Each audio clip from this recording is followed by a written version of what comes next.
little thoughts, but for someone with social anxiety disorder, it's so almost kind of like terrifying for them, or it's just not worth the discomfort that they're feeling to send food back or to engage in certain activities. And then another thing that we had mentioned before is doing anything where people may be specifically looking at them. So things like if they were to be this wonderful and amazing artist and they draw these beautiful pictures, they may all of a sudden stop liking it if they were to sign up and be an art teacher. I don't know about you guys, but if you ever went to like a painting class, it's you know, if you're not artistically gifted or an art class here, it's kind of hard sometimes where you're drawing and you get lost a little bit in the drawing. So you obviously want to look over and see what the instructor is doing. They clearly know what they're doing with like making lines or shading circles, yeah, like coloring pigment. And while they may be amazing at drawing and amazing at art, it might be really difficult for them to stand up and teach a class and have people say like, well, how can I shade like that? Or especially with something like I said with art, where it really is in the beauty of the beholder. So they might have like slight difficulty with, you know, having that criticism of, you know, I don't like that color, I want this color, like, can you help me make this, or things like that.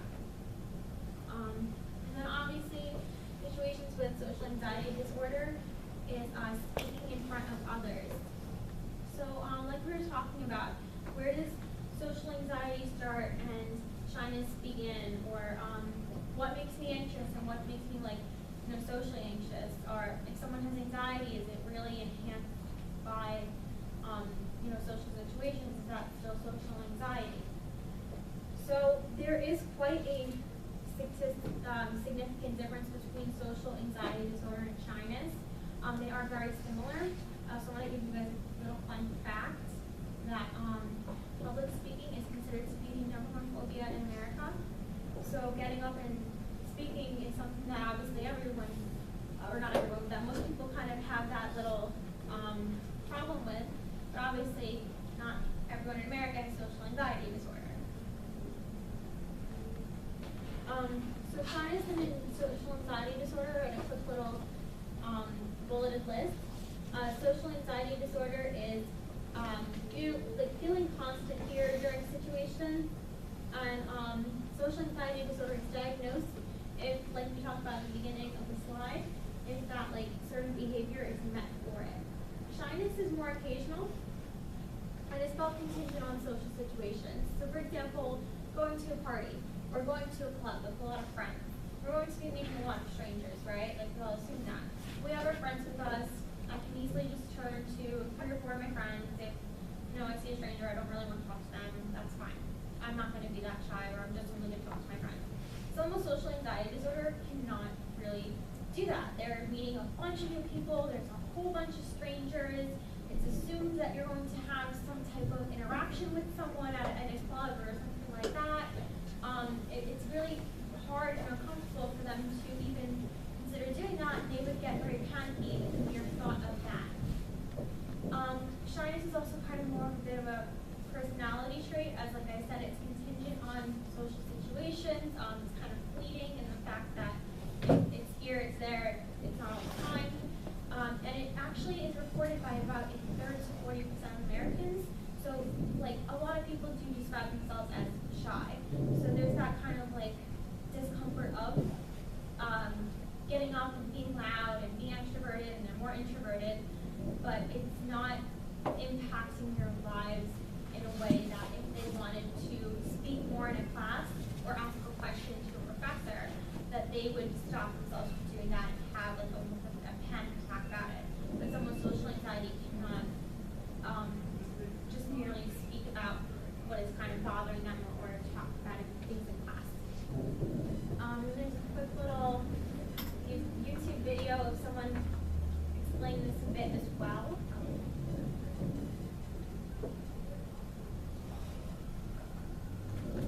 You need a website. Why not do it yourself? With Wix, you can create your own professional website. Fact about me, as a child, I was so shy, I didn't answer the telephone. phone until I was like 12 years old, and the first time I did, I answered it, hello, and then I froze. I completely froze, and the person got so mad on the other line, just started saying, hello, hello, who is this, hello? And then I just hung up the phone.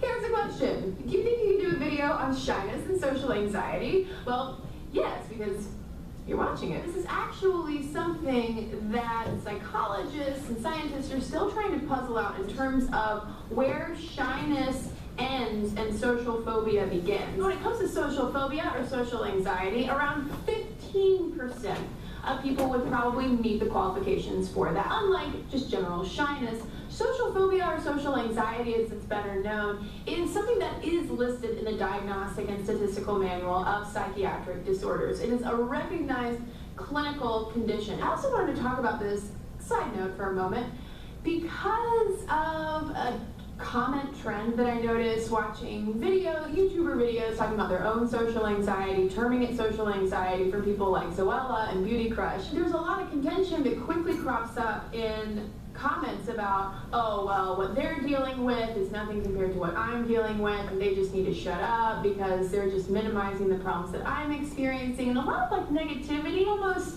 social anxiety one-upmanship that I would encourage you all to not engage in. People who are doing that want their experiences validated, and I will say right now, your experiences and your emotions surrounding social interaction and avoidance thereof are absolutely valid. Picking a fight in a comment section is simply not worth anyone's time. When it comes to this interaction of shyness and social anxiety, a lot of the research that I read suggested that we think of it more on a spectrum. I have come to realize that while I often reference my own social anxiety, just kind of as a general term, I don't think I could fit the qualifications for social phobia. I am very shy. I also deal with generalized anxiety, and the two meet. If I am going to hang out with someone whom I might just be at an acquaintance level, I'm not super duper comfortable with you, I will be practicing talking points in my head possibly days beforehand. I will get really nervous. I will experience a flush when I start to talk to you. The big difference when it comes to shyness and social phobia is more of how it impacts you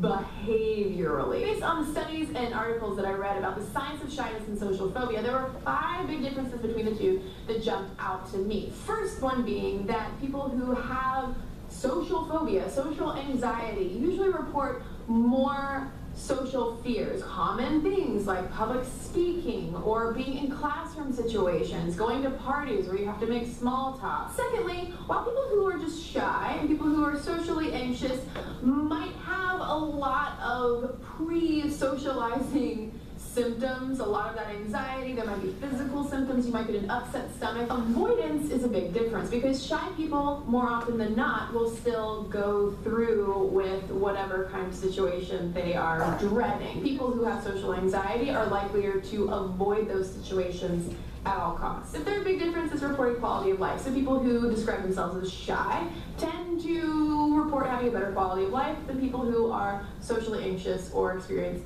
social phobia. Fourth, there is a heterogeneity of shyness. Shyness can describe so many more people in a way than social phobia. We use shyness to describe everything from mislabeling what is simply introversion, and a lot of people who are introverted aren't actually shy, to people who have debilitating social phobias. The fifth big difference comes down to actually performing in social situations. A lot of times people who are shy might be really nervous, but when it comes down to it, our small talk might be a little bit awkward and stilted, but it usually is okay. People who are socially anxious usually don't perform as well. There are more physical symptoms that go along with that shyness. This is a real, true psychological condition, and something that requires therapy sometimes, and sometimes even medication to help our brains and our mouths connect. Another big thing that jumped out to me though in reading about shyness and social anxiety is that we're still learning so much more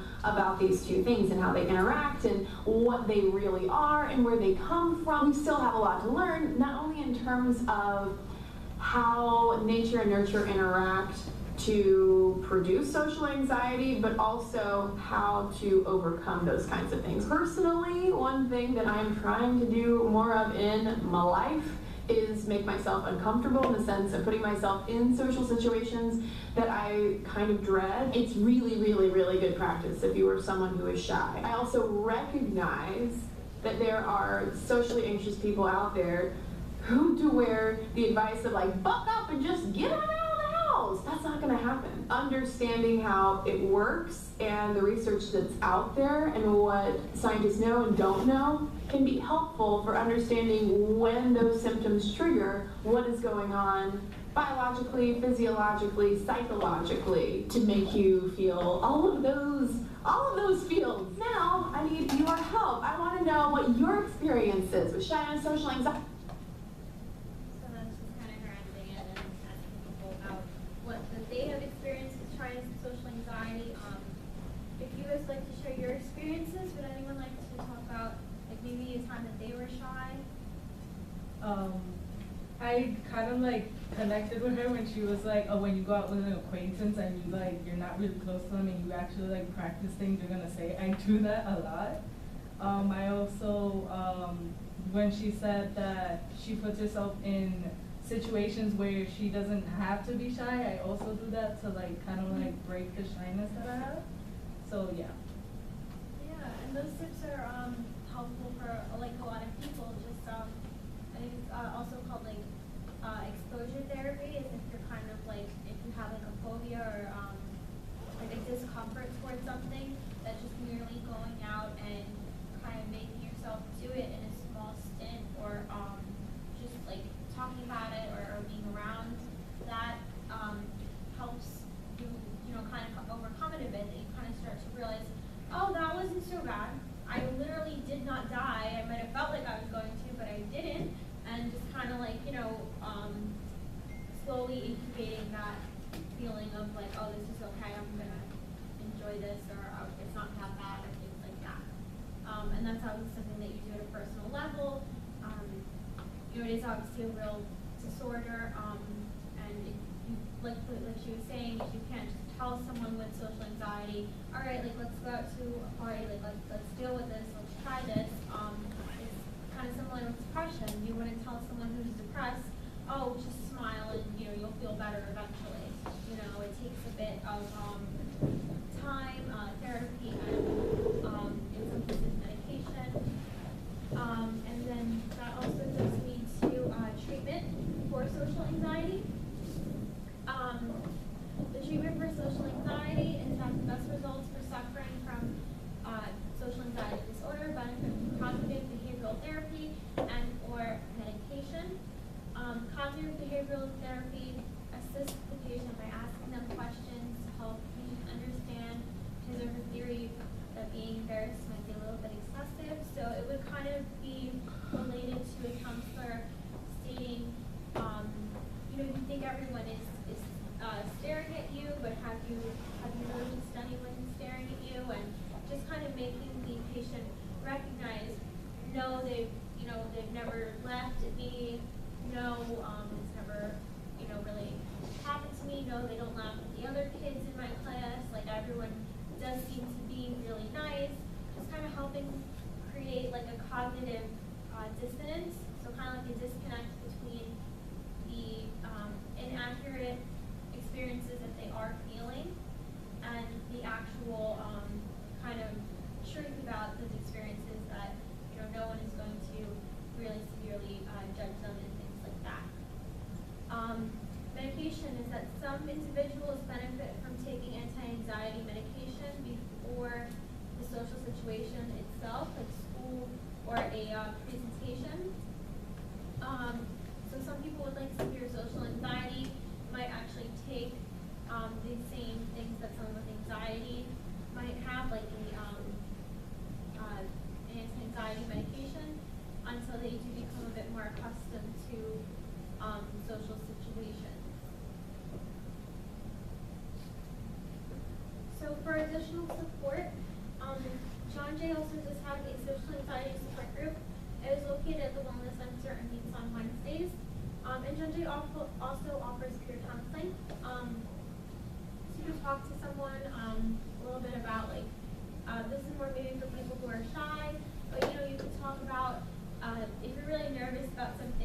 talk to, like, hear about just how you're feeling, and it's a nice way to kind of get, like, vent and get something off your chest if you're, you know, a little upset.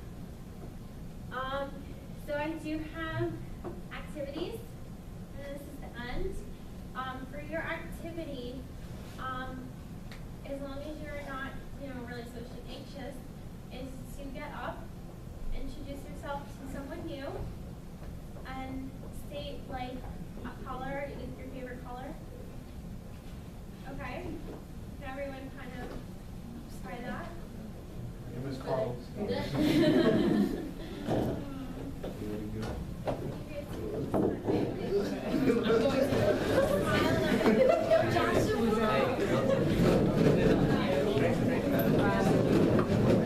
I was definitely.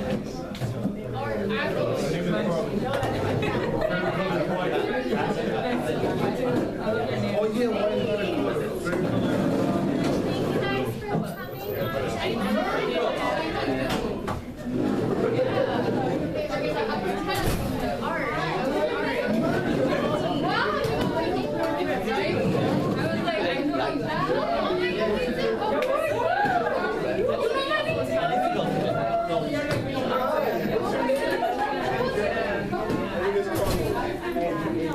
Thank you guys for